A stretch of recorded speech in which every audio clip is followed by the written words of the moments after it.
వస్తుందని చెప్తాను.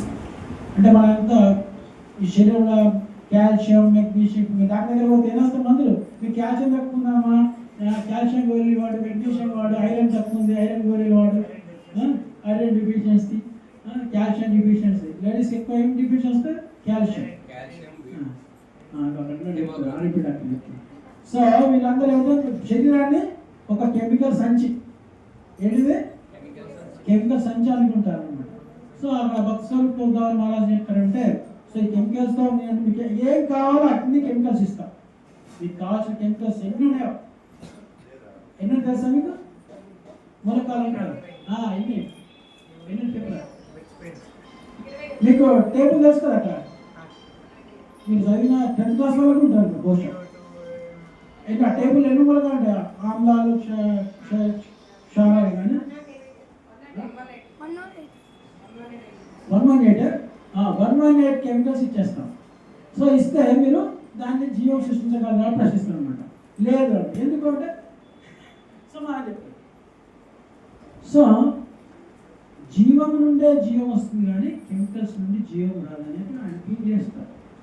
దాన్ని అప్పుడే ఆయన రాస్తాడు, లైఫ్ కమ్ ఫ్రమ్ లైఫ్. జీవం నుండే జీవం, కానీ కెమికల్స్ నుండి జీవం రాదు. సో అది వీళ్ళు అందుకు వెళ్ళి మాయాహృత జ్ఞానం, మాయ అపహృత అంటే జ్ఞానాన్ని మాయ అపహరించింది. సో వీళ్ళని శాస్త్రజ్ఞులు, చాలామంది తత్వవేత్తలు, వీళ్ళందరూ తత్వవేత్తలు కాదు, తర్వాత నరాధములు. ఎవరు నరాధములు అంటే నాస్తికులు అన్నమాట. కంప్లీట్గా వీళ్ళు దేవుడు లేడని చెప్తారు అన్నమాట. ఎందుకు చెప్తారు అలాగా? వాళ్ళకు ప్రూఫ్ కనపడ, అంటే భగవంతుడు మనకి భౌతిక ఇంద్రియాలతో కనబడట్లేదు కదా అంటున్నారు. అరే భగవంతుడు మన భౌతిక ఇంద్రియాలు ఆధ్యాత్మిక జ్ఞానంతో ఉండి ప్రేమాంజన చుడితో భక్తి విలోచన, ప్రేమతో నిండిన కన్నులు ఉంటే నీ భగవంతుడు అనిపిస్తాడు. సో అది ఆ ప్రేమ ఎలా వస్తుంది మనకు మాట్లాడుతుంది కదా, భగవంతుడి మీద ప్రేమ ఎలా వస్తుంది? సేవ చేయడం కాదు, సింపుల్ థింగ్స్. ఇప్పుడు చాలా మంది ఒకరికి ఒక ఆకర్షింది బికాజ్ ఆఫ్ సర్వీస్, సేవ. ఒక స్కూల్లో ఒక టీచర్ శిష్యుడు చాలా శ్రద్ధ బాగా సేవ చేస్తారు ఆ టీచర్కి. ఒక తల్లికి ఒక బిడ్డ ఎక్కువ ప్రేమ, ఎందుకంటే చిన్న పిల్లలే చేస్తుంటారు సేవ. ప్రతి ఏది చెప్పకుండా ఏం చెప్తే చేస్తారు. తల్లి ఆడబిడ్డ వాడి రూపం చూడరు, ఎవరు రూపం చూడరు, నల్లగుండా తెల్లగా చూడరు, వాడు చేసే సేవ. భక్తిలో కావాల్సింది మనకు కావాల్సిన సేవ అనమాట. భగవంతుడికి వాళ్ళు ఎలా సేవ చేస్తున్నారు, ప్రపోజిషన్స్ నల్లగా తెల్లగా రకరకాలు ఉన్నారు. ఎక్కడైనా ఈ దేశస్తుడు లేకపోతే ఈ కులము, మీరు వైట్ బ్లాక్స్ ఆ భేదాలు లేదు. ఇప్పటికీ ఇంత అభివృద్ధి చేసింది, ఇప్పటికీ ఆ భేదాలు ఉన్నాయి. అమెరికాలో బ్లాక్ వైట్స్ ఆ భేదం ఇప్పటికీ ఉంది. మన దగ్గర కూడా కులాల పిచ్చి ఇప్పటికీ ఉంది. కానీ ప్రభుత్వాలు అక్కడ భగవంతుని యొక్క అంశంగా చూశారు అందరినీ కూడా ప్రభుత్వం. మనందరం చూడాల్సింది అదే, మనందరం కూడా చూడవలసింది అదే. వీళ్ళందరూ కూడా భగవంతునికి అంశాలు. మీరందరికీ ఏదో పల్లెకి రాలేదు, భగవంతుడి నుంచి 4 మాటలు వినాలి. మన మనస్సును, ఆత్మను కొంచెం సంతృప్తి పరచుకోవడానికి వచ్చాం. ఎంతోమంది ఇంత దూరం నుంచి బస్సు ఎక్కి, ఆటో ఎక్కి వస్తాం. ఈ విలువైన సమయాన్ని మనము ఆ భగవంతునిపై మీ మనస్సును ప్రేమ కలిగించేట్టు చేస్తేనే ఇక్కడ ప్రయోజనం. అది లేకపోతే ఉందా ఇక్కడ రావడం? అది ఎక్కడ ఎవరిస్తున్నారు, ఎంతమంది ఇస్తున్నారు ఆ ప్రేమ? భగవంతుని పైన ప్రేమ కలిగేటువంటి ఆ మాటలు ఎవరు చెప్తున్నారు? ఇక్కడ ప్రపంచంలో ఎవరు చెప్పు? ఒక ఇస్కాన్ సంస్థ చెప్తుంది. అది ప్రభుపాద వారు చెప్పే పుస్తకాలే, ఏదో మన సొంత వాక్యాలు కాదు. ఎవరైతే ఇన్స్పైర్ అవుతారో, ప్రభుపాద బుక్స్ చదివి ఇన్స్పైర్ అవుతారో, దాని యొక్క సారాంశం గ్రహించిన వాళ్ళే మళ్ళీ దాన్ని యథావిధిగా వాళ్ళు చెప్పగలరు. సో ఇది అందరం కూడా తెలుసుకోవాల్సింది అంటే భగవంతుని యొక్క ప్రేమ ద్వారా మనం పొంది ఆ భగవంతుని యొక్క సేవ చేస్తూ మనందరి జీవితాన్ని గడపాలి. సో ఇది ఈ విధంగా మనకు చాలా వివరించారు. ఇందులో దుష్కృతులు అంటే ఎవరు, తర్వాత నరాధములు అంటే చాలా వివరించారు ప్రభుపాద. మీరు చదవాలి. మనందరం కూడా ఏదో కోవలు వస్తాం. మనం ఏదో భక్తులు అయినట్టుగా నేత భక్తుల కోవ కింద ఇంక రాలా. మనకి ఏదో అవలక్షణాలు ఉన్నాయి. అవలక్షణాలు ఉన్నాయి, కానీ ఉన్నాయని చెప్పేసి మనము ప్రయత్నం చేస్తూనే ఉండాలి. నేను మానేయకూడదు, నాకు ఈ అవలక్షణాన్ని పనికిరాను, నేను భక్తి చేయడానికి పనికిరాను అనుకోకూడదు. మనం ప్రయత్నం చేస్తూనే ఉండాలి నిరంతరం. అది మన ఎవరం కూడా పుట్టుకతో పవిత్రులు ఎవరం కాదు. పుట్టుకతోనే పెద్దవైనాక కూడా చాలా అయ్యలో ఎవరు కూడా మనము పవిత్రులం కాదు. ఎప్పుడు పవిత్రులు అవుతాము? ఒక వైష్ణవుడి యొక్క సాంగత్యం. ఇప్పుడు చూడండి, ఇనుప ముక్క మామూలుగా ఉంటుంది, ఒక అయస్కాంతం ముక్క దాని పక్కన పెట్టి రుద్దితే ఏమవుతుంది? అయస్కాంతం అయిపోతుంది. సో మనకి ఎవరు కావాలి? వైష్ణవ సాంగత్యం కావాలి. మీరు ఇక్కడికి వచ్చేది కదా వైష్ణవ సాంగత్యం, మంచి మాటలు, ప్రేమ. సో ఆ విధంగా మన వైష్ణవ సాంగత్యం కనిపిస్తే భగవంతుడు ఆటోమేటిక్గా మనకు అర్థమవుతాడు. వైష్ణవ కృప లేకుండా భగవంతుడు అర్థమయ్యే ఛాన్స్ లేదు. వ్యాస భగవానుడు భాగవతం రాయడానికి ఆయన ప్రేరణ ఇచ్చారు, నారదుడు ఇచ్చారు. తర్వాత నారదుడు భక్తుడు గారి వారికి అతనికి ప్రేరణ ఎలా దొరికింది? సనత్ కుమారులు, వాళ్ళ నలుగురు బ్రహ్మచారులు, వాళ్ళ మదర్ వాళ్ళకి చతుర్మాసంలో వాళ్ళ ఇంట్లో సేవ చేయడానికి వచ్చినప్పుడు ఆయన చిన్న పిల్లవాడిగా ఉండి వాళ్ళకు ఉచ్చిష్టాన్ని స్వీకరించడం ద్వారా వాళ్ళ యొక్క ఆశీస్సుల ద్వారా ఆయన భక్తుడై మరి జన్మలో శుద్ధ భక్తుడిగా ఆయన జన్మ తీసుకుంటాడు. ప్రహ్లాద్ ఏ విధంగా ప్రేరణ పొందాడు? ఎప్పుడూ ఆయన తల్లి గర్భంలో. చూడండి, ఇక్కడ వయసుతో పని లేదు, వయసుతో పని లేదు. మహావీర్ నరసింహ, మహావతార్ నరసింహ చూశారు? ఎంతమంది చూశారు? అందరు చూసారా? Very good. సో కాయాదు గర్భంలో ఉన్నప్పుడు ఇంద్రుడు ఆమెని కిడ్నాప్ చేస్తాడు. సో నారదుడు ఏం చేస్తాడు? అయ్యా, మీరు అనుకున్నట్టు ఆయన రాక్షసుని కొడుకు, ఆయన రాక్షసుడు కాదు, ఆయన గొప్ప భక్తుడు, భగవంతుడే అంశాలాగా ఆయన వచ్చాడు. భక్తుడు, గొప్ప భక్తుడు ఆయన. హిరణ్యకశిపుడు చాలా శక్తిమంతుడు, చాలా శక్తిమంతుడు. ఆయన తపస్సు 10,000 సంవత్సరాలు తపస్సు చేశాడు, బ్రహ్మ యొక్క అన్ని వరాలు పొందాడు. ఎవరు దేని చేత మృత్యు రావద్దంట, అంత శక్తి సంపన్నుడు. మరి ఎలా శక్తిహీనుడయ్యాడు? కాదు, శరణు పొందక ఆయన ఎప్పుడు పొందలేదు, ఆయన శక్తిమంతుడు అన్నాడు. Very good point. ఆయన శక్తి ఎప్పుడు నశించిందంటే వైష్ణవ అపరాధం చేసినప్పుడు ఆయన శక్తి నశించింది. సో మనకు భక్తి కావాలంటే ఎవరు కావాలి? భక్తులే కావాలి. భక్తులకు కృప కావాలి, భక్తుల సాంగత్యం కావాలి, భక్తుల సేవ చేయాలి. మనకు భాగవతంలో 3వ స్కందంలో కపిల భగవానుడు చెప్తుంటారు, మన భౌతిక అభిలాషాల నుండి మన దృష్టిని భక్తుల వైపు మళ్లించాలట. మనకున్నటువంటి భౌతిక అభిలాష, ఈ సంవత్సరం ఇల్లు కట్టుకుంటే బాగుంటుంది, ఆ వ్యాపారం చేస్తే బాగుంటుంది, లేకపోతే వీడికి ఏదో చేయాలి, వాడికి ఏదో చేయాలి అని మన ఎన్ని భౌతిక అభిలాషలు. నేను అదే కదా, అందరికి ఏదో ఒకటి ఫ్యూచర్ ప్లాన్, అందులో పెట్టుకుంటే బాగా డబ్బులు వస్తాయి, వడ్డీ ఎక్కువ వస్తుంది, లేదా ఇక్కడ పెట్టుబడి షేర్లు పెరుగుతాయి, ఇవన్నీ మన భవిష్యత్తులు. సో ఆ దృష్టి, భౌతిక అభిలాష దృష్టి నుంచి ఏం చేయాలంట? భక్తుల సాంగత్యం వైపు మనం వెళ్ళాలి. భక్తుల పైన అభిలాష, అంటే ఏదైతే ఆసక్తి, మనకి భౌతికమైన ఆసక్తిని భగవత్ ఆసక్తిగా మనం మలుచుకున్నప్పుడు మనము ఇంకా క్రమంగా భక్తిలో అభివృద్ధి చెందుతాం. సో భక్తి కావాలన్నా భక్తుల సాంగత్యం కావాలి. మనం నష్టపోయేది కూడా భక్తులకు అపరాధం చేయడం వల్ల, వైష్ణవ అపరాధం చేయడం వల్ల. సో ఇక్కడ చాలామంది భక్తి చేస్తుంటారు, నేను గమనించింది ఇక్కడ కాదు, త్రూఅవుట్ వరల్డ్లో చూస్తుంటాను. మంచి భక్తులు అవుతారు, మంచిగా చాలా పేరు వస్తుంది, మంచిగా ప్రవచనాలు ఇస్తారు, మంచి ప్రచారం చేస్తారు, మంచి సేవ చేస్తారు. అప్పుడప్పుడు వైష్ణవ అపరాధం చేసి ఫాల్ డౌన్ అయిన వాళ్ళు చాలామంది ఉన్నారు. మన భాగవతంలో ఎవరు దానికి ఉదాహరణ?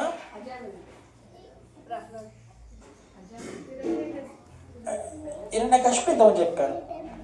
ఇంకా అజాబేయుడు ఆయన కూడా పతనం చెందాడు, అంటే వైష్ణవాపరాధం చేయడం వల్ల కదా ఆయనది. ధ్రువుడు భగవంతుని పైన ఫస్ట్ భౌతికమైన కోరికతో భగవంతుని ప్రార్థించాడు. నెక్స్ట్ లోకాల్లో వస్తుంది 4 రకాల భక్తులు ఉంటారు. ఇక్కడ 4 రకాల వ్యక్తులు భగవంతుని దరిచేయరు, కానీ 4 రకాల వ్యక్తులు భగవంతుని చేస్తారు. ఎవరంటే వాళ్ళు ఆర్తో, అర్ధార్థి, జ్ఞాని. సో ఈ 4 రకాలు అర్ధార్థి అంటే ఏదో కోరికల కోసం భగవంతుని ప్రార్థించేవాళ్ళు, అందులో ధ్రువుడు. సో భాగవతం అంతా ఏంటంటే భగవద్గీత శ్లోకాలకి ఎగ్జాంపుల్స్. ఇది మనం శ్లోకాలు ఎప్పటికీ అర్థం అవ్వదు, అంటే అర్థమైందంటే దాన్ని మన జీవితంలో ఎలా తీసుకోవాలో తెలియదు. సో ఎలా తీసుకోవాలనేటువంటి ఎగ్జాంపులే భాగవతం అన్నమాట. మనం ఈ శ్లోకాలన్నీ చాలామందికి బయాడ్స్ అర్థం చెప్తారు, కానీ దాన్ని మనం ఎలా ఇంప్లిమెంట్ చేయాలి, నేను చాలా ఇక్కడ చెప్పేది అనమాట. మనం భగవద్గీతను మన ప్రాక్టికల్ లైఫ్లో ఎప్పుడైతే ఉపయోగిస్తామో, ఎప్పుడైతే మనం ఆచరిస్తామో అప్పుడు నిజంగా మనం భగవద్గీత నేర్చుకున్నట్టు. మీరు చిన్నప్పుడు వడ్డీ సూత్రం చెప్పండి, వడ్డీ సూత్రం పిఎన్ఆర్ బ్యాంక్. ఎంతమంది ఆ సూత్రం ఉపయోగించి వడ్డీ లెక్కలు చేస్తారు చెప్పండి? చేశారు ఎప్పుడైనా? ఎట్లా చేసి కరెక్ట్. ఓకే, 100కి 2 రూపాయలు సంవత్సరం పాటు ఎంత చెప్పున్నా సూత్రమే చెప్పాలి. 100కి 2 రూపాయలు వడ్డీ సంవత్సరానికి ఎంత? 1000 రూపాయలకి. సూత్రాలు పెట్టు, సూత్రాలు పెట్టు. నాకు అట్లా నోటికి చెప్పకూడదు. పి అంటే ఎంత వేయాలి, ఎన్ అంటే ఎంత వేయాలి, రేట్ ఎంత వేయాలి. 1000 ఇంటూ 12 నెలలు బై 100 బై 100. చాలా మంది అక్కడ ఆ సూత్రము సంవత్సరానికి ఉంటుంది. ఇంట్రెస్ట్ బ్యాంకులో ఇంట్రెస్ట్ రేట్ అంతా సంవత్సరానికి ఉంటుంది, మనం ఇచ్చేది నెల ఇంట్రెస్ట్. అక్కడ తప్పు చేస్తారు చాలా మంది, అవునా కదా? సో అట్లా మన ప్రాక్టికల్ లైఫ్ని మన థియరికల్ దాన్ని మనం అనుసరించకపోతే ఆ సూత్రాలన్నీ కూడా ఉండాలి. అట్లాగే ఈ భగవద్గీతలో శ్లోకాలన్నీ కూడా మన జీవితాన్ని నడిపించడానికి ఇచ్చినటువంటి ఇవన్నీ శ్లోకాలు. సో దాన్ని మన జీవితంలో ప్రాక్టికల్గా చేయాలి. భగవద్గీత కృష్ణుడు చెప్పిన ఫస్ట్ శ్లోకం ఏమని చెప్పండి? అది కృష్ణుడు చెప్పాలి, సంజయ్ చెప్పాడు. కృష్ణుడు చెప్పిన ఫస్ట్ శ్లోకం 2వ అధ్యాయంలో చెప్పండి. ఏ శ్లోకం?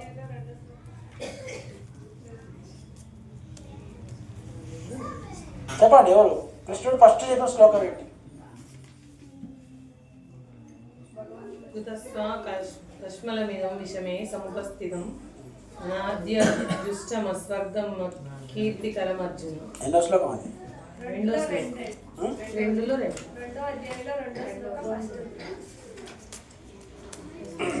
Okay okay, very good, correct చెప్తారు. సో అట్లా కృష్ణుడు ఏం చెప్పాడు అక్కడ శ్లోకాన్ని చెప్పండి. నీకు ఈ కల్మషాలు ఎక్కడి నుండి వచ్చాయి? జీవిత విలువ తెలిసిన వారి ఇవి ఏమాత్రమూ తగినవి కాదు. ఇవి ఉన్నత లోకాలను కలిగజేయ పైగా అపకీర్తిని కలిగిస్తాయి. సో ఇక్కడ మనందరం ఏమున్నాం? కల్మషాలతో ఉన్నాం మనం. అదే కృష్ణుడు అర్జునుడు చెప్పిన శ్లోకం కాదు, అది మనకు చెప్పినటువంటి శ్లోకం అనుకోవాలి. సో ఫస్ట్ మనందరం ఏం గ్రహించాలి? మనం కల్మషాలతో ఉన్నాము అని ఎంతమంది భావిస్తారు రోజు? వెరీ గుడ్, మీరందరూ మంచిగా ఒప్పుకుంటారు. సో మనందరం కల్మషాలతో ఉన్నాం ఫస్ట్ మీరు. అందుకే భక్తిదాస్ సరస్వతి ఏం చెప్తారు తెలుసా? రోజు మార్నింగ్ మనసులో, నిజం కాదు మనసులో అనుకోవాలంటే ఏది? పొద్దునే చీపురుతో కొట్టుకోవాలి మనసు 100 దెబ్బలు. పొద్దుగా లేవని ఏం చేయాలంటే చీపురుతో 100 దెబ్బలు మనసుని కొట్టాలట. అంటే దాని అర్థం ఏంటి? చీపురు చెడును ఊడ్చేస్తాయి కదా, అట్లా మన మనసు చెడును తీసేస్తుంది. రాత్రి పడుకునేటప్పుడు మన చెప్పులతో 100 దెబ్బలు కొట్టుకోవాలంట. పక్షితో సార్ చెప్పారు, ఇది నేను చెప్పాడం కాదు. సో పడుకునేటప్పుడు ఏం చేయాలంటే మన చెప్పులతో, ఎందుకు ఎక్కడెక్కడో తిరిగి వస్తాం మన మనసు, అన్నీ అది ఎక్కడ లేని అన్నీ మనము వింటాం. అవి వింటే మనకి నిద్ర పడుతుంది. అందుకని ఏం చేయాలి? మన కల్మషాలని ఉదయం క్లీన్ చేసుకోవాలి, రాత్రి క్లీన్ చేసుకోవాలి. అప్పుడు మనకు ప్రశాంతమైన జీవితం ఉంటుంది. డే మార్నింగ్ చీపురుతో తిరగడం డే లాగా మొత్తము ఈ కల్మషాలు లేకుండా ఉంటారు. రాత్రి పడుకుంటూ చేసుకుని మన మనసు ప్రశాంతంగా నిద్రపోతుంది. సో ఎప్పుడైనా మరి చేస్తాను పడి బయట చేయకండి, మనసులో. నేను మాత్రం చాలాసార్లు కొట్టుకుంటాను. ఎందుకంటే మనకు తెలియదు, ఎక్కడెక్కడో ఏదో మాట్లాడతాము, ఏదేదో తప్పు మాట్లాడతాను. నేను స్వచ్ఛంగా ఇప్పుడు అందరికీ శుద్ధ భక్తిలాగా నేను అన్ని చెప్పాలి. ఎన్నో అబద్ధాలు చెప్పచ్చు, లేకపోతే ఎంతమందికి ఏదో బాధ పెట్టచ్చు. మనుషులుగా వేరే జీవిలో బాధ పెట్టచ్చు. మన మనసులో ఎంతో వ్యక్తి చెడు కనిపిస్తుంది, బాగా వస్తుంది. అది మనకు తక్కువ, మనసు లక్షణం అది. చాలా మంది అంటారు మనకి చెడు ఆలోచనలు వస్తున్నాయి, చెడు భావాలు వస్తున్నాయి. ఆ మనసు లక్షణం అలాంటిది, అది ఆకర్షించబడుతుంది. మన యొక్క ఇంద్రియాల్లో అత్యంతమైనటువంటి సున్నితమైనది, దాన్ని సూక్ష్మేంద్రియాలు అంటారు. ఏంటిది? మనస్సు, బుద్ధి, అహంకారం, ఈ సూక్ష్మేంద్రియాలు. సో ఇంకా మనస్సు ప్రధానమైనది అన్నమాట. ఈ మనసు టకీమని పట్టేస్తుంది. వ్యక్తిగతంగానే మనకు ఒక చెడు ఆలోచన రావచ్చు, లేదా గొప్ప ఆలోచన రావచ్చు. మనకి ఏదో సేవ చేస్తే వాళ్ళ కదా మనం మోసం చేయొచ్చు. రెండు రకాలు ఉంటాయి. మంచి వ్యక్తుల్ని చెడు అనుకుంటాం, చెడు వ్యక్తుల్ని అది మన మనసు చేసే మోసం, మాయ. ఈ ప్రపంచంలో మనందరం కూడా అందులో కాలు వేస్తాం. ఏంటి? మంచి వాళ్ళు చెడు అనుకుంటాం, చెడు వాళ్ళని మంచి అనుకుంటాం. అందుకని మనకి ఏ దృష్టి కావాలి? సమదృష్టి కావాలి. ఎవరిని ఏమనుకోకండి, వాడు మంచివాడు కాదు, చెడ్డవాడు కాదు. సో భగవంతుని యొక్క అంశ, సో వాంతో మనకి పని ఉందా? భక్తికి సంబంధించినవి అయితే మన దగ్గర నుంచి మంచి ఆయన లక్షణం ఉంటే తీసుకోవాలి. ఆయన మంచి భక్తులు సేవ చేసే ఒక్కొక్కరికి ఒక లక్షణం ఉంటుంది. భక్తులు ఎంతో రకాలు ఉన్నారు. సో వాళ్ళలో ఉన్నటువంటి మంచి సేవ భావం మనం తీసుకోవాలి దాన్ని, లేకపోతే వదిలేయాలి అంతే. కానీ చాలా మందికి ఏంది, ఇంత పెద్ద భక్తులు అండి ఈ పని చేస్తారా? ఇది అంటే జరిగేటువంటి విషయాలు చెప్తున్నాను. సో ఇది వైష్ణవ అపరాధమే. మీకు తెలిసి తెలియక వ్యక్తులు విమర్శించకూడదు. చాలా మంది కాదు, చాలా మంది ఉన్నారు. సో అంటే వాళ్ళందరూ పెట్టి అట్లీస్ట్ మన వైష్ణవ సంఘంలో ఒక వాళ్ళ చేతనే కొంత సేవ చేయగలరు. దాన్నే మనం తృప్తి పడాలి. మనలాగా వేరే వాళ్ళు చేయట్లేదు, వాడు పనికి రావాలంటే కష్టం. ఇది చాలా ఇంపార్టెంట్. మనం ప్రాక్టికాలిటీ మనం చాలా తెలుసుకోవాలి. మనలాగా కొంతమంది మురుకులు చేయలేరు, చిన్నగా చేస్తారు, కొంతమంది ఎక్స్ట్రాడనరీ చేస్తారు. సో అందరినీ మన సంవాదం చూడాలి. వాళ్ళ కెపాసిటీ ఎట్లా అంటే చిన్నపిల్లవాడు అన్నం కలిపితే సగం కింద పడుతుంది, ఆడ తెచ్చి వారికి నోట్లో ముద్ద పెట్టేది, 2 మెతుకులు పోతాయి. సగం కింద పడుతుంది, సగం చేతి నుంచి పోతుంది, 2 మెతుకులు వస్తాయి. వాడు అయ్యేగా ఎప్పుడో వాడు ప్రయోజనం అవుతాడు. వాడు మనం ఎలా నేర్పించడం బట్టి, ట్రైనింగ్ ఇచ్చడం బట్టి ఓపికగా తల్లులు వాళ్ళకి నాన్నకన్నా తినరాట్లేదని చెప్పేసి వాళ్ళకి అన్నం పెట్టడం మానేస్తామా?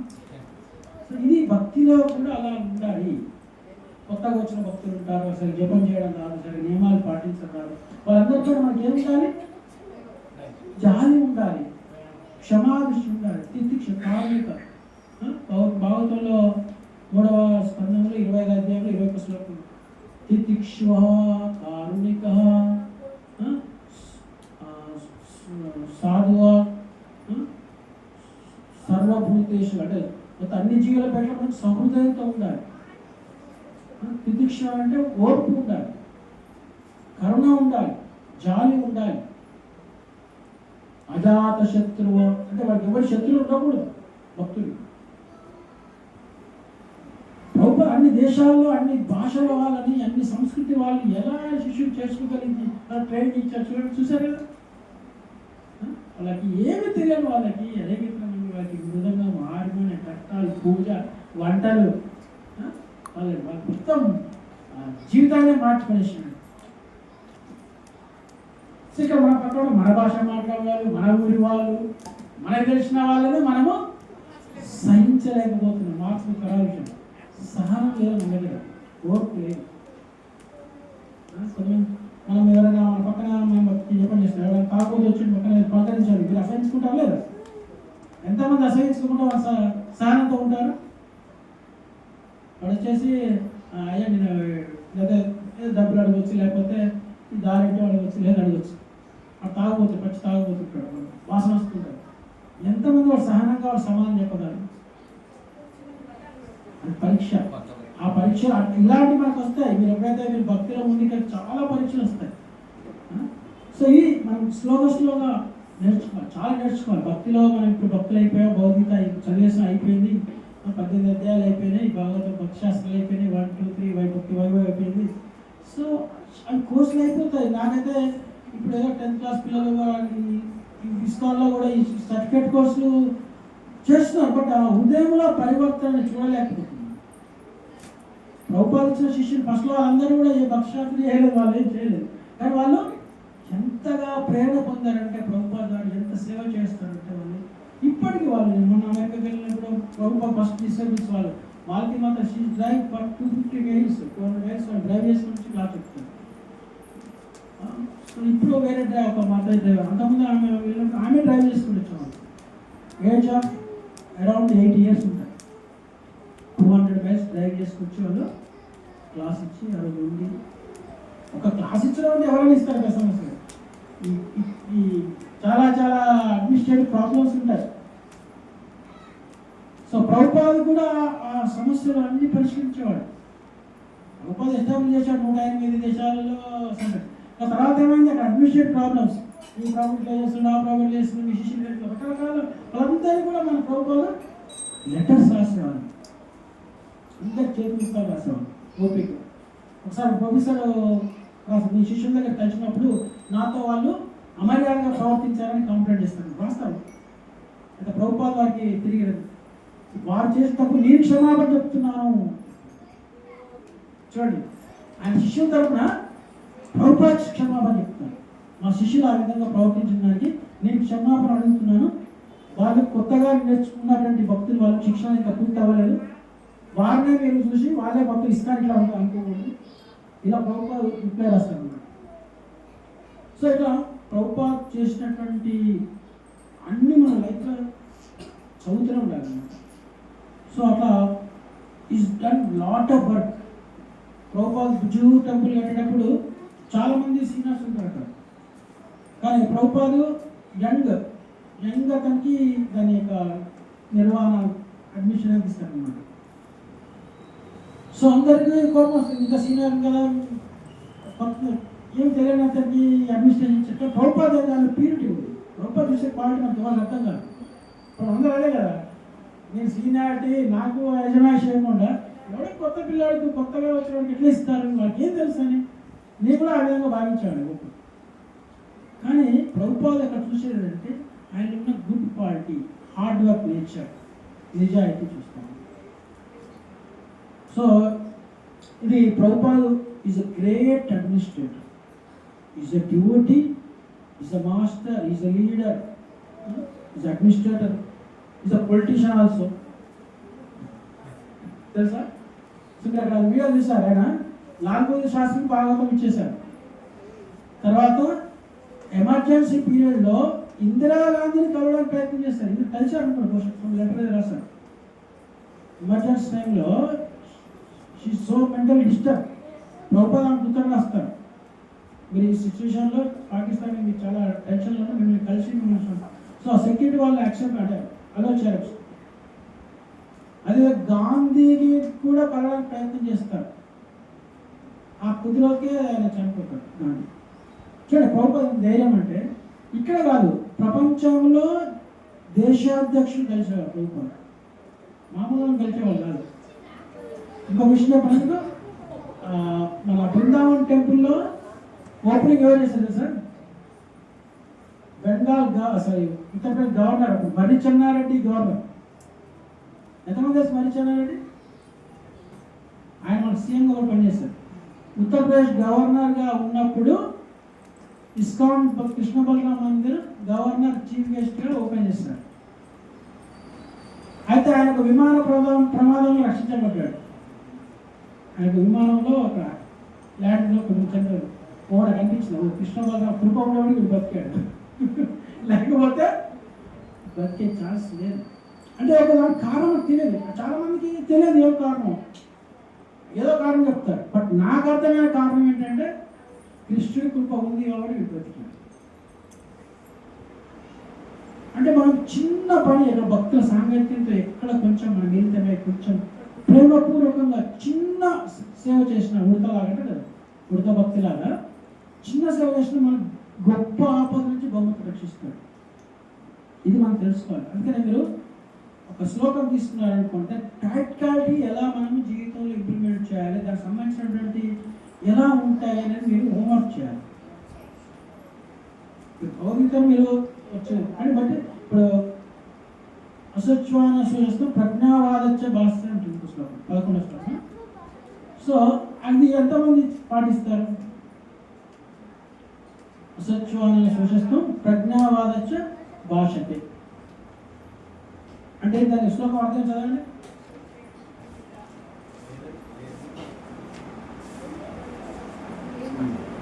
దాని అర్థం ఏంటంటే పాండిత్యంతో కూడిన మాటలు పలుకుతూనే నీవు దుఃఖించదగని విషయం గురించి దుఃఖిస్తున్నావు. వివేకవంతులు జీవించిన వారి గురించి కానీ వర్ణించిన గురించి వాళ్ళని దుఃఖించరు. అంతేనా? మనం ఏదైనా ఇబ్బంది కలిగితే బాధపడుకుంటున్నాం, మరి మనం భగవద్గీత నేర్చుకున్నట్ట. అసలు చాలా ఇంపార్టెంట్. అసత్వాన చూస్తాం అంటే దుఃఖించిన దాని గురించి మనం అవసరం లేదు, కానీ మనం దుఃఖిస్తున్నాం. దానికి ఎగ్జాంపుల్ చెప్పండి.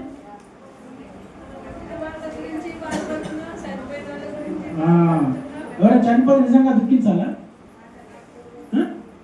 మన మా గురు మహారాజు ఆయన రష్యాలో క్లాస్ ఇస్తున్నారు. ఇక్కడ ఆయన గురుబాయ్ హైదరాబాద్ టెంపుల్లో ఆనందమయ ప్రభు ఆయన చనిపోతే అక్కడ లెక్చర్లో చెప్పారనమాట, మా గాడిద చనిపోయింది నేను నవ్వుతున్నానని చెప్పాడు అనమాట.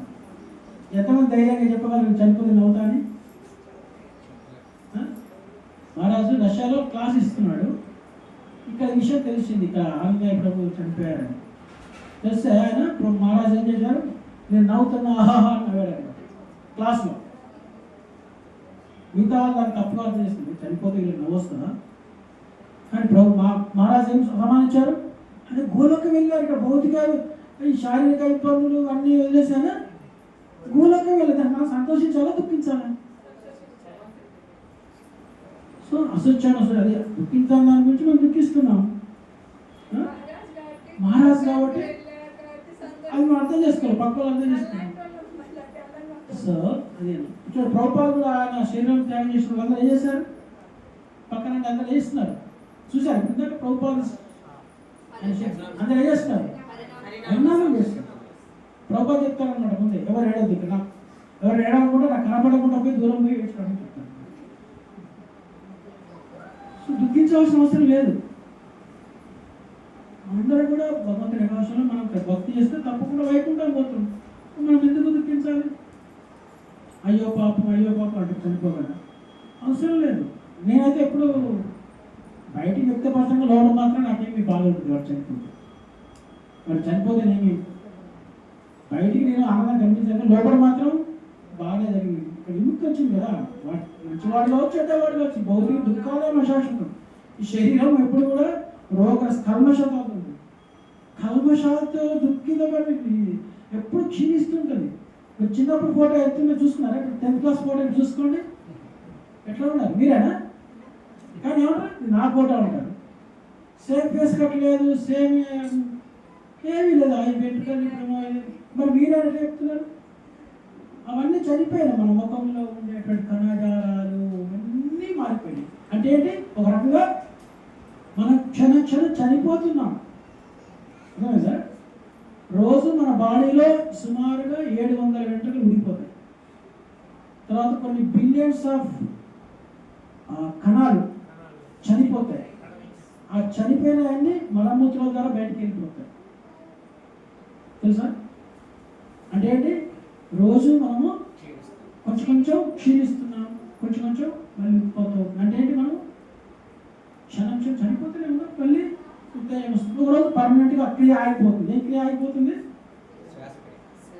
శ్వాసక్రియ ఆగిపోతుంది.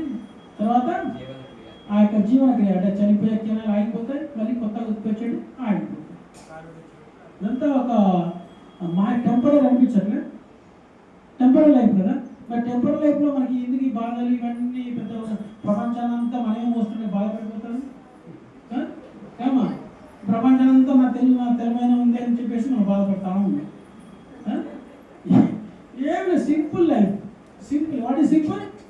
హరే కృష్ణ హరే కృష్ణ కృష్ణ కృష్ణ హరే హరే, హరే రామ రామ హరే హరే. సో ప్రపంచాన్ని మనం ఏం మోయట్టు, భగవంతుడు ఆయన శేష అడగలతో ఈ లోకాలన్నీ ఆయన మోస్తున్నాడు. అవునా కదా? అది శేషం ఏం చేస్తున్నాడు? ఈ లోకాలన్నీ ఆయన మోస్తూ ఉన్నాడు. మనము ఆయన దానిపైన ఉన్నాము. సో బాధలు ఎవరన్నీ ఆయన ట్రాన్స్ఫర్ చేసేయాలి కృష్ణుడికి. సో మనకేం బాధలు ఇక్కడ ఎంతమందికి బాధలు చదువుతాండి?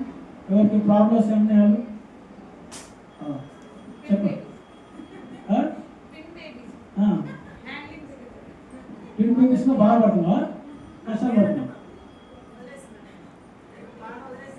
బాధ వదిలేసిన, వెరీ గుడ్. చెప్పండి కొట్టండి, బాధ వదిలేసిన. ఎవరు సంతోషంగా ఉన్నారు చెప్పండి, ఆనందంగా ఉన్నారు. Very good, very good. So ఎందుకు ఆనందంగా ఉన్నారు చెప్పండి. యా అది కానీ అదంతా గ్రాండ్ పేరెంట్స్ ఉంది, మాకు చాలా, మా పరివారం చాలా ఉంది అని ఆనందించవలసిన పని లేదు. ఎందుకంటే అవి ఎప్పుడు చేతులు తెసి తెలియదు. ఏ బ్యాంక్ ఎప్పుడు మనం చేసుకున్న డబ్బుల బ్యాంక్ ఇప్పుడు మూసేషన్ తెలియదు. తర్వాత మనకున్న పరివారము మనం ఎప్పటికీ ఉండేవాళ్ళు. సో మనతో ఎప్పుడు ఉండేవాళ్ళు సహజ మిత్రులు ఎవరు? కృష్ణ. భౌతిక చెప్తున్నాడు ఏంటి, ఏం చెప్తున్నాడు? నేనే మాత దాత పితామహ, నేనే తండ్రిని తల్లిని స్నేహితుడిని అంతా నేనే చెప్తున్నాను కృష్ణ. సో మనకి ఏకైక శరణాగతి ఎవరు? కృష్ణ. సో ఆయన అంతా నడిపిస్తాడు, ప్రతి ఒక్క హృదయంలో ఉండి ప్రేరణ ఇస్తాడు. ఏనుగు గజేంద్ర మోక్షంలో ఆయన ఏనుగు రూపంలో ఉన్నా కూడా భగవంతుని ప్రార్థిస్తే ఆయనకి భగవంతుడు వచ్చాడా లేదా? సో ఆయన ఏ రూపంలో ఉన్నా భగవంతుని పట్టించుకోడు, ఆయన గురించి పిలిస్తే చాలా లేట్గా వచ్చిండా? ఎందుకు వచ్చి చెప్పండి చెప్పండి, అది మంచి సబ్జెక్ట్. ఇది ఎందుకు లేట్గా వచ్చింది? ఆయన ఫస్ట్ ఆయన బలాన్ని ఉపయోగించి పోట్లాడడం చేశాడు. అంటే నేనే దాన్ని ఎదుర్కొంటాను. తర్వాత ఏం చేశాడు? తన పరివారం అంతా కూడా చూసుకొని పోరాటం చేశాడు. చివరికి ఆయన శక్తి సన్నగిలిపోయి ఇంకా మృత్యువు దగ్గరికి వచ్చేసి అంటించిన అప్పుడు భగవంతుని పిలుస్తాడు అంతే. ఏం పెట్టి పిలిచాడు? ఓ విష్ణురా కృష్ణరావుడా ఏమని పిలిచాడు? లే ఏమని పిలిచాడు? ఈ సృష్టికి అధిపతి ఎవరు, లోకానికి అన్ని రకాల అంటే ఏ దేవీ దేవతలు లేనటువంటి లక్షణాన్ని ఆ భగవంతుల్లో ఉన్నాయని గుర్తించాడు. సో అట్లా భగవంతుని పిలిస్తే వస్తాడు. ఆయన సరిగ్గా పిలవకపోతే ఇప్పుడు నేను అట్లా పోతున్నాను, నా పేరు పెట్టి పిలిస్తే చూస్తాను, వేరువేరుగా పిలిస్తే పలకం కదా. అలాగే భగవంతుని పిలిచే పద్ధతి కూడా ఉంది. ఏంటి పద్ధతి? ఇప్పుడు మనకి ఇచ్చిన చైతన్య మహాప్రభు ఇచ్చిన పద్ధతి ఏంటి? హరే కృష్ణ హరే కృష్ణ కృష్ణ కృష్ణ హరే హరే రామ హరే రామ రామ రామ హరే హరే. సో ఈ విధంగా మన భగవంతుని నిరంతరము పిలవాలి. హృదయంలో ఇష్ట వేసుకొని ముందు నాయన అని చెప్పాలి. ఉన్నాడు మనం గుర్తించట్లే, ఉన్నాడు ఆయన ప్రతి ఒక్క హృదయంలో పరమాత్మ రూపంలో ఉన్నాడు ఆత్మతో. కానీ దాన్ని మనము మర్చిపోతున్నాం. సో అది నిరంతరం గుర్తుపెట్టుకోండి. నేను ఒక్కడు ప్రోగ్రాంగా చెప్తాను, నేను ఒక్కడు ఉంటాను లేనప్పుడు నాతో మా గురువు గారు ఉన్నారని చెప్తాడు. నాతో నా గురువు గారు ఉన్నారు, భగవంతుడు నా హృదయంలో ఉన్నాడు. అట్లా మనం కూడా ఎప్పుడు కూడా ఒంటరి వాళ్ళని కాదు. మన హృదయంలో పరమాత్మ రూపంలో భగవంతుడు ఉన్నాడు. పరమాత్మ రూపం అంటే చాలా అత్యంత సూక్ష్మంగా ఉంటాడు, కానీ ఆయన శక్తి అపరిమితం. ఇంకొకటి చాలా ఇంపార్టెంట్ చెప్తాను. ఇప్పుడు ప్రభుపాద ఎంత శక్తివంతులు, మనందరం కూడా అంతే శక్తివంతులు. కాబట్టి మనం ఏమనుకుంటున్నాం? బలహీనులుగా అనుకుంటున్నాం. అదే బలహీనత అన్నమాట. నేను తక్కువని, నాకు శక్తి లేదు, అది ఎప్పుడు అనుకోకూడదు అన్నమాట. నేను చేయగలను, నేను చేస్తాను, ఆ భావన ఎవరైతే ఉంటుందో వాళ్ళు విజయం సాధిస్తారు. చాలా మందికి ఏంటి, నాకు అంత లేదు, నేను టార్గెట్ ఇచ్చాను అనుకోండి, ప్రభు ఇచ్చాను, నాకు అంత శక్తి లేదు ప్రభు అంటాను. కొన్ని శారీరక శ్రమ చేయకపోయినా కనీసం ధనసాయం అంటే నాకు అది అయినా నాకు తెలియదు. అన్నీ ఉందే గురువు ఆదేశిస్తాను, తెలియదు. గురువు గారు మీ యొక్క ఏ శక్తి ఉందో వాళ్ళు తెలుస్తుంది. శక్తి తెలిసే వాళ్ళు ఆదేశిస్తారు. వాస్తవంగా మా గురువు గారు నాకు ఆదేశించినప్పుడు నాకు కూడా ఏం తెలియదు. నిజంగా భగవద్గీత కూడా చెప్తుంది. తెలంగాణలో గ్రామాల్లో ప్రచారం చేయాలి, నాకేం నమ్మకం ఏం తెలుసు, ఏం తెలియదు. జస్ట్ అప్పుడే ఇస్తానికి వచ్చాను. గ్రామాల్లో ప్రచారం చేయమంటే నాకు ఏం తెలుసు అని చేయమంటే నాకు అర్థం కాదు అసలు. ఎట్లా చేయాలి, ఏం చేయాలి అసలు, భౌతిక రోజు ఏమి రోజు ఎట్లా చేయాలి అసలు ఆ క్వశ్చన్ అర్థం చేసుకోవడానికి చాలా టైం పట్టింది. సో గురువు యొక్క ఆశీర్వాదం ఉంది కాబట్టి మహారాజు నిర్దేశించిన సమయం కంటే ఒక సంవత్సరం ముందుగా మొదలుపెట్టింది. అంటే వారి యొక్క ఆశీర్వాదం నాకు తెలియదు. నేను వారికి సమయం వచ్చాను 2013లో మొదలు పెట్టాను. కానీ మహారాజు గారు చెప్పిన సమయం కంటే 2012లో మొదలు పెట్టారు కార్యక్రమం.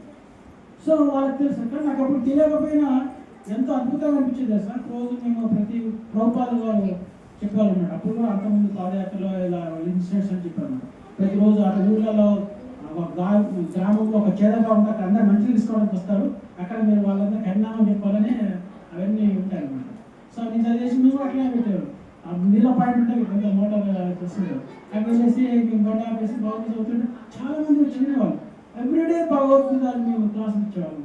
ఎవ్రీడే ఈవినింగ్ క్లాసులు ఇచ్చేవాళ్ళం. అట్లా మీరు చేసింది ఏం లేదు, చదివేది అంతే. అలా ఉండే చదివి చెప్పేవాళ్ళు.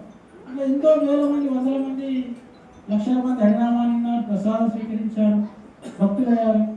సో వాళ్ళు ఇప్పుడు కలిసిన మాకు ఎంత ఆనందం ఇస్తారంటే అసలు నిజంగా ఇంతకంటే ఆస్తి మాకు ఇంకేం కావాలి. మా ఆస్తి ఎవరయ్యారంటే భక్తులు. అలా మాతాయి కూడా అట్లా చేస్తారు.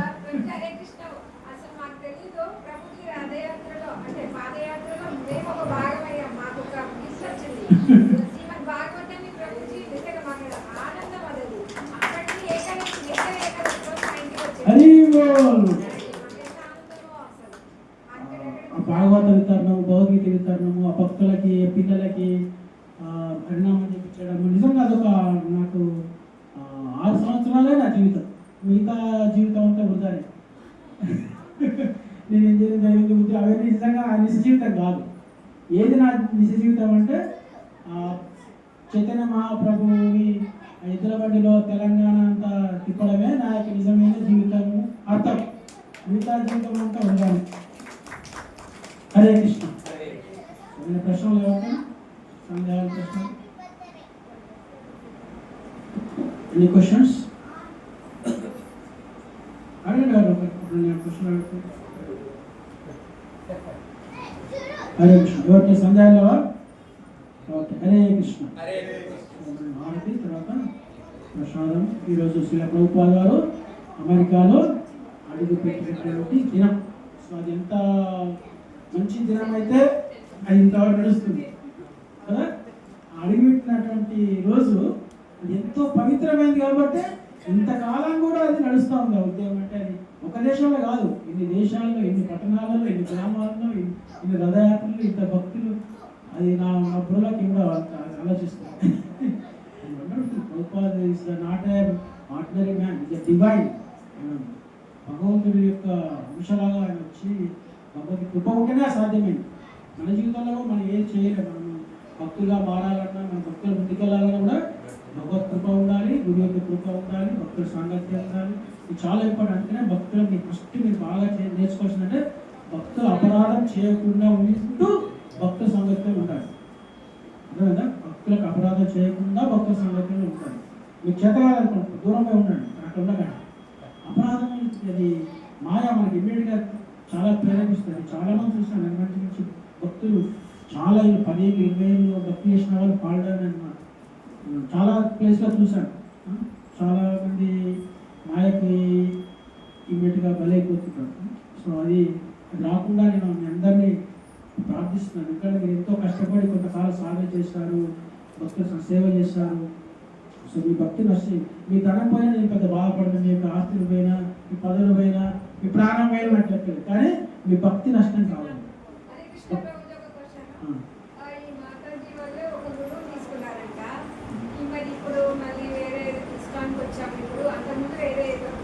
వేరే సాంప్రదాయం గురువులో ఉన్నారు. శ్రీ సాంప్రదాయంగా బ్రహ్మంగా యాక్చువల్గా అంటే మీకు ఆత్రేయ శ్రీ సాంప్రదాయంలో తీసుకున్న కన్సిడర్ యాజ్ ఎ వైష్ణవ. బ్రహ్మ మధ్వ సంప్రదాయం నుంచి బ్రహ్మ సంప్రదాయం, కుమార సంప్రదాయం, మనది బ్రహ్మ మధ్వ సంప్రదాయం ఇస్కాన్ ఫాలోయింగ్. మీరు ఈ బ్రహ్మగారి మతం సంబంధించిన గురువులు తీసుకున్నాక అది ఆత్రేయ సంప్రదాయం కాదు. అంటే నాకు తెలిసినంత వరకు మీరు దాంట్లో ఫాలో అయ్యి మీరు నిజంగా మీ ఆత్మ ఆనందంగా ఉంది, ఉద్ధరించబడుతున్నారంటే ఫాలో అంటారు. కానీ ఇది మాత్రము చాలా రికగ్నైజ్డ్, ప్రపంచం అంతా ఫాలో అవుతున్నారు. రిజల్ట్ ఏంటంటే అంత హ్యాపీగా ఉన్నారు. అదే రిజల్ట్ మనకు కావాల్సిందే. ఆ స్కూల్ మంచిదంటే మీరు ఏం చూస్తారు? ప్రోగ్రెస్ కార్డు చూస్తారు, అవునా కదా? సో ఇక్కడ చాలా మంది ఆనందంగా ఉంటున్నారు. మీరు అది తీసుకుని ఇక్కడ తీసుకోవచ్చు. అక్కడ తీసేసుకున్నా దాన్ని గౌరవంగా వాళ్ళని దూషించకుండా నాకు ఇది నచ్చింది అని చెప్పేసి రావచ్చు. చాలా మంది ఈ రామకృష్ణ పరమహంస మిషన్ తెలుసు, అందరికీ చాలా తెలుసు. సో అందులో ఉండే పెద్ద పెద్ద వాళ్ళు ఇస్కాన్కి వచ్చారు. ఎందుకంటే సేవ, తర్వాత పద్ధతులు అన్నీ కూడా నచ్చి వచ్చిన చాలా మంది ఉన్నారు. అంటే ఇటు మారుతారు. చిన్నజీవాస్వామి వారి దగ్గర నుంచి ఇటు వస్తారు, ఇటు నుంచి చిన్నజీవాస్వామి రకరకాల మీరు ఉన్నారు. నేను అంత ఇలానే ఉన్నాను చెప్పండి. సో అటు పోతారు, ఇటు పోతారు. మీ మనస్సుకు ఏది ఆనందంగా అనిపిస్తే చేరండి.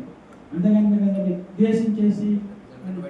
కానీ నేను ఈ మాత్రం ఒకటి మాత్రం చెప్తాను, సాయిబాబా దొంగ అని దేవుడు కాదు, ఇది మాత్రం గంట బాగా చెప్తాను. సో ఎలాంటి భావాలకైనా మీరు దేవుడిగా మీరు స్వీకరించకండి. వాళ్ళకు సాత్విక భావంతో జీవించవచ్చు, వాళ్ళ యొక్క సత్వగుణంలో సంతి లేదు, కానీ వాళ్ళు దేవుళ్ళు కాదు. అర్థమైనా? హరే కృష్ణ.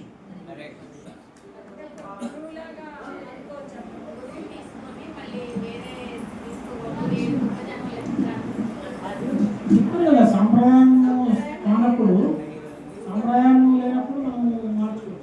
అట్లా నేను చాలా గురువులు వాడినా చెప్పనా. నేను ఫస్ట్ దేనిలో కానీ చేసా, బ్రహ్మకుమారి,